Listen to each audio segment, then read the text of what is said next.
Não se esqueça de se inscrever no canal aqui embaixo e ativar o sininho para receber as notificações. Agora, pro vídeo.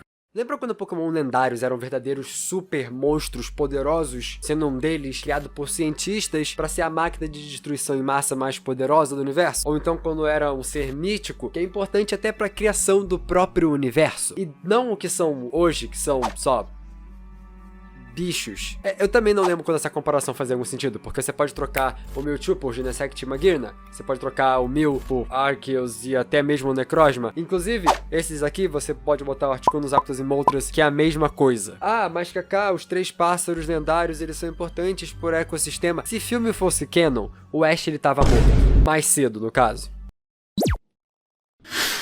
O que acontece? Com o tempo, Pokémon lendários e míticos eles foram perdendo seu significado, mas não de uma maneira ruim e nem mesmo de uma maneira consistente. Eu até entendo um pouco a questão da unicidade, não sendo mais tão únicos quanto eles eram antigamente, só que existe um problema com essa lógica, essa reclamação. Não tem como você ficar preso a só um grupo de lendários pelo resto da vida da franquia. Em algum momento você precisa adicionar novos e não ficar só com os mesmos 5 que vieram na primeira geração. Reclamar da quantidade de lendários ao todo é meio perder o foco do que é o verdadeiro detalhe. Isso porque a franquia ela continua. Cada nova geração tem que ter os seus próprios lendários. Cada jogo novo tem que ter um bicho novo para cada pessoa que nasceu depois. Ter o seu próprio Mewtwo, ter o seu próprio Mew, sendo, por exemplo, o Mewtwo um bicho da hora no final do jogo, que é o mais forte, e que vai poder usar esse Pokémon pra aniquilar tudo que vê pela frente. E o Mew, ou bicho que ele nunca vai capturar, mas ele sabe que ele existe. Esse acaba sendo o ponto principal de todas as reclamações e problemas no geral. A quantidade de bichos que você sabe que existem. Chega a um ponto, por causa dessa continuidade geracional, onde existem 1016 Pokémon diferentes, onde tem muita coisa. Desses 1016, por exemplo, quase 7% são lendários. Nós temos 68 lendários. E se você quiser contar míticos também junto, são mais 22. Somando isso, dá ao todo 8% da Pokédex inteira. São 90 Pokémon no número bruto geral, pra você entender. São números minúsculos comparativamente, mas que parecem muita coisa quando olhados por fora. Se você está acostumado com as primeiras gerações, 151 ou 251, 90 bichos são muita coisa comparativamente com o que você está acostumado. Por isso que sempre tem gente mais antiga reclamando. E também quando você parar a pensar, comparação, encanto os Pokémon lendas, que vai ser a palavra que eu vou estar usando aqui para misturar míticos e lendários numa coisa só. As lendas são 3,31% da Dex de quando você conta só os Pokémon de canto. E se quiser adicionar Jotô, são 4,38%. Que comparando aos 90 dos 1016, em questão de quantidade percentual, agora dobrou, o que é um aumento. Então dá pra entender qual é a lógica desses pontos. Mas o que também dobra nessa quantidade de tempo de lá pra cá é a idade dessas mesmas pessoas. Você não vai mais se impressionar por um amontoado de pixels na sua tela. Você quando era mais novo conseguia, mas agora hoje não mais. E é por isso que grupos de lendários não te atraem mais. Não vai ser só monstrinhos que vão fazer isso. O grupo dos 3 mosqueteiros, os 4 gênios, o quarteto da ruína, todos esses lendários eles não parecem lendários de verdade, mas também no final nem os 3 pássaros lendários iniciais também. Esse sentimento que você tem por eles é outra coisa, nostalgia. Um deles é literalmente só um frango pegando fogo. Todos esses que estão aqui são igualmente irrelevantes no termo geral das coisas. A maior diferença que pode ser feita é uma que está sendo feita e bem pensado até. A forma que esses lendários agora são importantes para contar uma história, a como eles são agora realmente mais intrínseco para essa história contada nos seus jogos. Eu, enquanto estava procurando opiniões na internet, o que é um erro, eu tive o desprazer de ler alguém falando que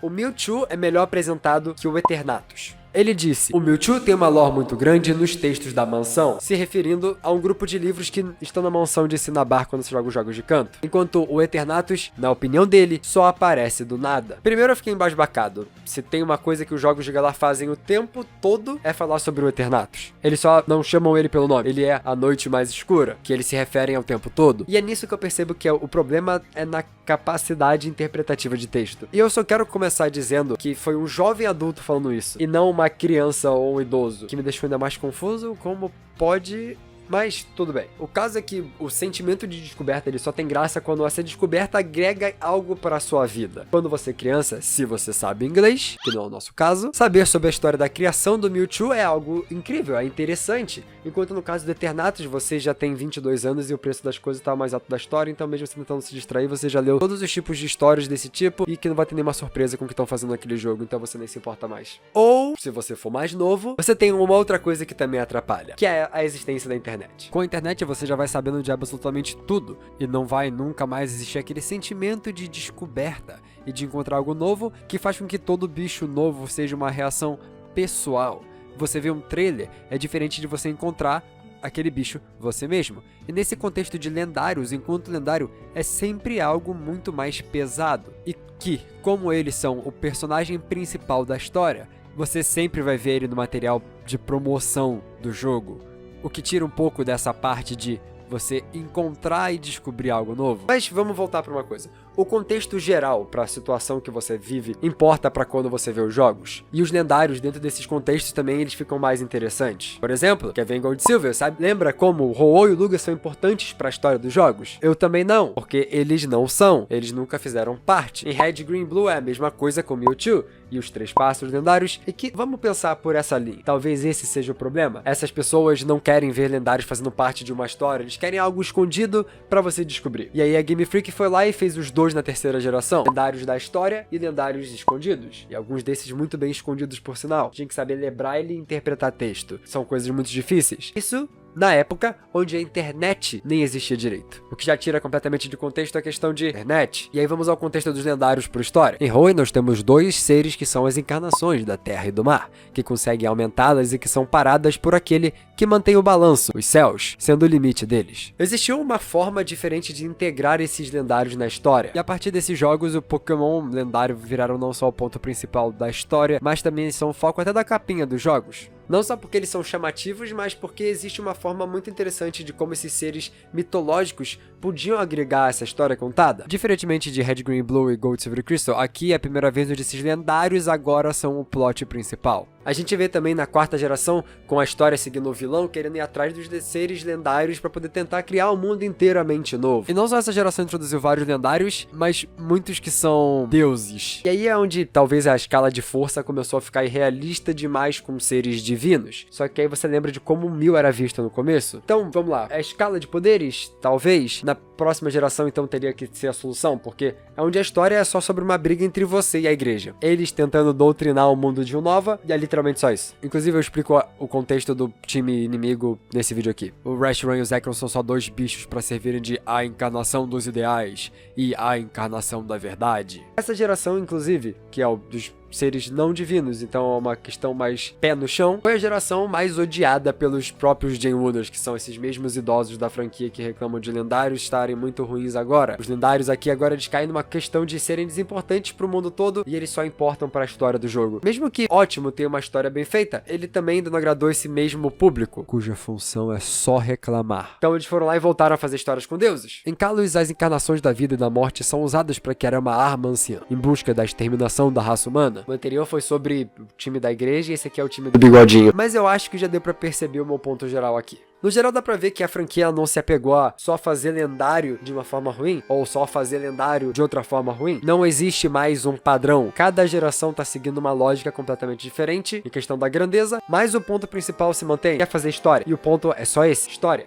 Cada lendário está sendo feito só pra contar uma. Você começa a ver que, antigamente, na primeira geração tinha um contexto. Na segunda geração já tinha outro contexto. Na terceira já veio um outro diferente. E na 4ª, eles até tentaram manter um pedaço da 3, mas levar pra um novo nível. Lendário nunca fez sentido de uma forma única. Eles sempre tiveram coisas diferentes. A única coisa que se mantém igual é existir trios de lendários. Mas, por exemplo, imagina um Pokémon Red, Green, Blue, onde o Giovanni ele usa o Mewtwo depois das torres. Onde ele tá agora tentando dominar canto a região inteira, e você vai lá tentar parar ele, enfrentando ele usando o Mewtwo de armadura como boss final da batalha, que depois de libertar ele, você pode encontrar ele na caverna e é lá onde você vai poder capturar. Isso seria completamente o tipo de lendário para histórias que a Game Freak faz desde a terceira geração. E eu tenho certeza que qualquer um ia gostar dessa ideia. Então o problema acaba não sendo lendários, o que acontece é que eles até melhoraram o que eles faziam com lendários, o que acontece com eles no geral. Só que a gente tá preso em querer algo que não existe mais, que é o tempo livre e curiosidade para poder perder tempo. É por isso a reclamação de lendário. Eu fiz esse vídeo por causa daquele único comentário falando sobre Eternatus ser muito mais mal apresentado do que o Mewtwo. Aquilo ali me pegou desprevenido demais. Eu tava falando sobre essa ideia de como poderia integrar o Mewtwo em Pokémon Red, Green e Blue, e eu comecei a pensar, como é que eu poderia fazer o Lugia e o Ho-Oh serem parte importante da história de Gold, Silver e Crystal? Uma das coisas que eu tava pensando enquanto eu escrevi o roteiro desse vídeo. E eu fiquei, cara, é impossível, porque em Gold, Silver, eu não sei se o Cristal também, mas em Gold e Silver, as Kimono Girls têm que fazer a dancinha, o ritual pra poder acordar o lendário. E aí, tipo, eu não consigo imaginar os ADM da Team Rocket fazendo isso. Esse é o único impedimento que eu vejo pra essa história acontecer.